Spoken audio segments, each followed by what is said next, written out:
Got you on that. Matt Zemek is with us. Jason Powers, you got anything from Matt here while we have him for a few more moments on this Saturday night after the round of 32 plays? Yeah. Give me a thought again. Back to real quick on UCLA. TJ and I talked yesterday. Sean Farnham made the comment: there ain't a pro in sight on this team. Recruiting needs to get better. There's no elite players on this roster. Your take?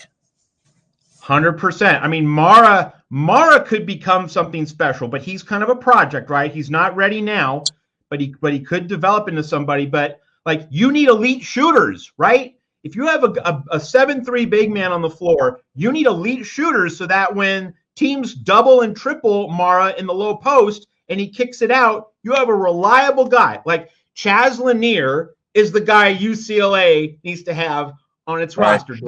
That's the piece of the puzzle that UCLA very clearly lacks. You need some snipers, and UCLA does not have snipers. Sky Clark, Sebastian Mack, Eric Daly, woof. Hey, a quick thought because Mick Cronin's name's being kicked around, maybe for the Villanova job, etc. UCLA is still a blue blood premier job. However, it's now disconnected from a lot of the conference and the travel's a mess.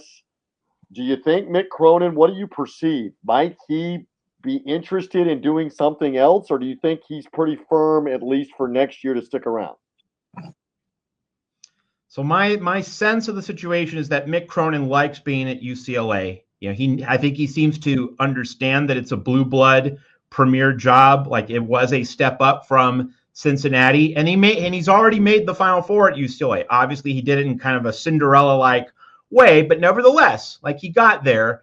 And so I think he seems to appreciate what he has. I don't think he's going to chase another job. That's my sense. But we did see him just rail against the Big Ten travel schedule and alignment. So if he wants to make a move, and with all those Eastern and Midwestern jobs available, it would not be the most surprising thing in the world. But if you ask me, put a gun to my head, I think he's staying. But like, I would not be shocked by any means if he chose to leave. Adam Zagoria reported he was near the top of Villanova's wish list, whatever that means, back when they fired Kyle Neptune earlier in the week. There's some belief that Chris Collins makes a lot of sense, the Northwestern coach. Who knows what Villanova does? The Big East would obviously be attractive. We'll see. We'll see on UCLA. We have